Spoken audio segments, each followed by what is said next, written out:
destroyed the laptop industry with its new affordable MacBook Neo. This laptop is going to end up in literally every school, so repairability is insanely important on this one. Also, this isn't just a regular MacBook, it's the first one with the same chip as an iPhone. In this video, we're going to be tearing it down to see how Apple reused the A18 Pro for a laptop, what the inside of a budget laptop looks like from Apple, and did they keep repairability in mind?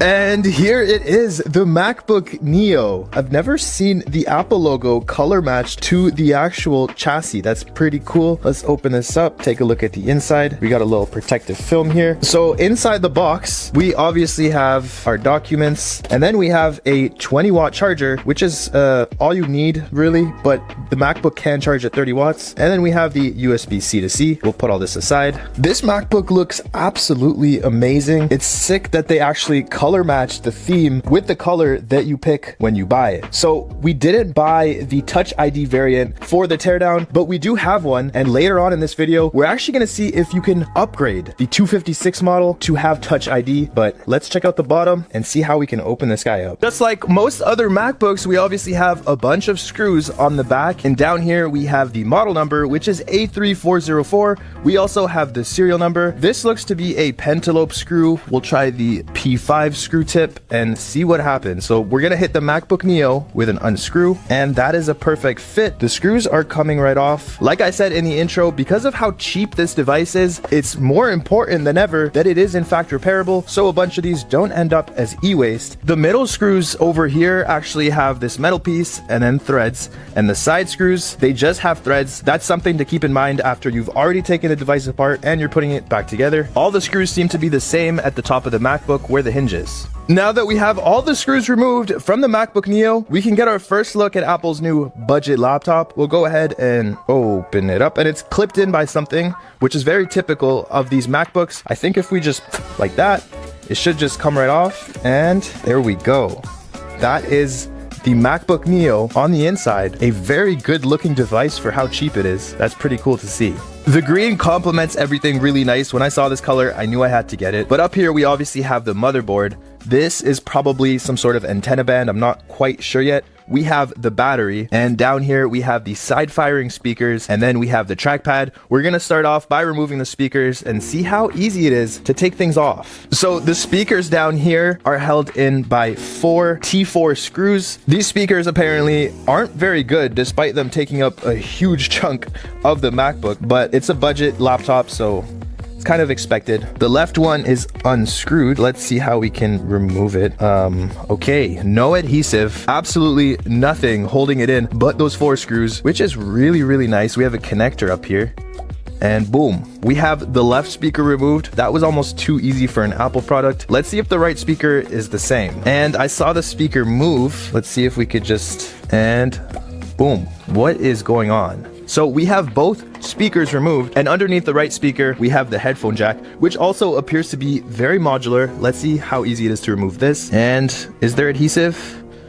No, there is not. It just comes right off, and I could just pop it out from the motherboard, and just like that, we have the headphone jack removed, which is also color matched with the housing. Pretty cool. The next thing that needs to be removed is the trackpad, and Apple actually made some of the biggest changes to this trackpad versus most other MacBooks. This is mechanical now, and you're about to see what I mean in a second, but to remove it, we have to use a Torx 8 screw bit, so we're gonna go ahead and unscrew. These are some pretty big screws, so you don't want to get them mixed up with all the others. Now we can remove this large metal plate, and you can see there's a physical button. So on other MacBooks, it uses haptic feedback. There's no physical button, but on this one, there is. We'll go ahead and unscrew these two and see what's under there. These screws are quite hard to remove. It looks like you don't even have to unscrew these 4 screws here. You can just pop that up, pull the connector out, and boom. How easy was that? Not bad at all. This trackpad was insanely easy to remove, and putting it back in will be really simple. The trackpads that use haptic feedback can be a little bit finicky, but I don't think we'll have that problem with this one. Next up is the battery, and Apple actually has some markings on here. These look to be screw types. I don't know what they correspond to. Perhaps they correspond to the screws that are holding down the battery. I'm not quite sure yet. I'm gonna have to unscrew this to find out. So Apple actually disclosed that this is a 36.5 watt-hour battery, and that's much smaller than the MacBook Air. But because this is running the A18 Pro chip, the efficiency of it is pretty impressive, and real-world testing seems to conclude that it can run for a little under 16 hours. We have all the screws removed so far. I have used T4 and T5. None of these, not sure why they're there. Yeah, we have 2 more screws to unscrew up here. If you take a look at this magnetic pad over here, like you can see we're dealing with a lot of screws, but if there's no adhesive holding this battery down, I don't care. Put as many screws as you want in this MacBook, that's fine, because that's a huge plus. We'll go ahead and unscrew, remove this plate, disconnect the battery, and it's moving around. Does it just come right off? That's crazy. The battery just comes right off. Super easy to do a battery replacement on the MacBook Neo, and on the back, on the metal over here, we can see that it's a 9,573 milliamp hour battery. This is a great start for the MacBook Neo. Let's see if the rest of the device is as repairable as all the components we've removed. We'll begin by unscrewing the USB-C ports. There's 2 screws here covering the connector, and on the USB-C ports, there's actually 4 screws keeping them all in. Now we should be able to just pop them right out, and these 2 USB-C ports share the same connector, but they're actually not built the same. This is USB 3.0, so it's obviously faster than this one, which is USB 2.0, and with this one you can connect one external monitor at 4K, only at 60 Hz though,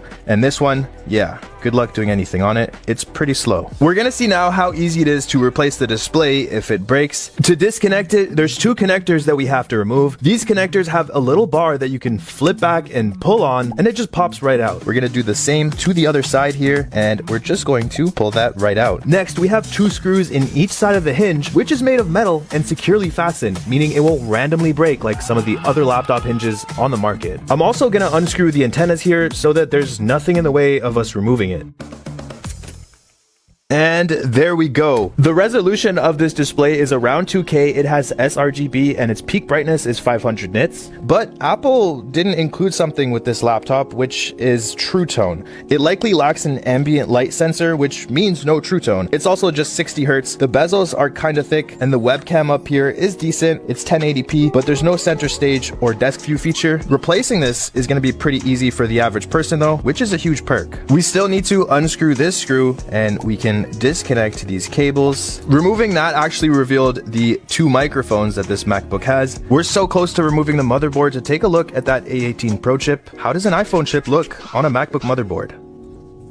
And we have the motherboard removed. This is so insanely thin and small. It's very impressive. So on the motherboard, we have the NAND here, which is very easy to identify, but we need to find that A18 Pro chip. To do that, we're gonna use a heat gun and just peel off this graphite pad to reveal what's underneath. And there it is, the A18 Pro chip on the MacBook Neo. A lot of the reviews have said that it performs way better than expected with its own limitations. Obviously, it will thermal throttle because there's no fan. From a repairability standpoint though, if anything goes wrong with this board, you're probably better off replacing it, which is quite unfortunate, but at this price point, doing board repairs on a device like this probably won't be worth it, especially if it's on the A18 Pro chip. What is worth trying though is to see if we can do a board swap with the 512GB variant that has Touch ID. Will that work, and are there any sneaky unrepairable aspects software-wise?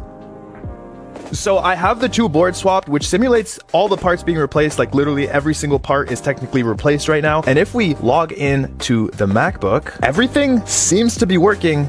But there's something new, at least new to me. If we go to System Settings, About, and if we go to Parts and Service, we can see that it prompts us to configure the battery and the display. No other parts, just the battery and the display. And obviously it does recognize that they are genuine parts and you can configure them, which is amazing for repairability. As for the Touch ID, well, this doesn't even work as a power button, let alone a Touch ID sensor. And that's because we're obviously missing a connector on the 256GB variant. The 512GB variant has a connector, so that doesn't work. And even if it did, the software is not there. You cannot use Touch ID on the 256GB variant. So that's a no-go, which is unfortunate, but it is what it is. Thank you guys so much for watching. I hope you enjoyed this video, and I'll see you guys in the next one. Peace.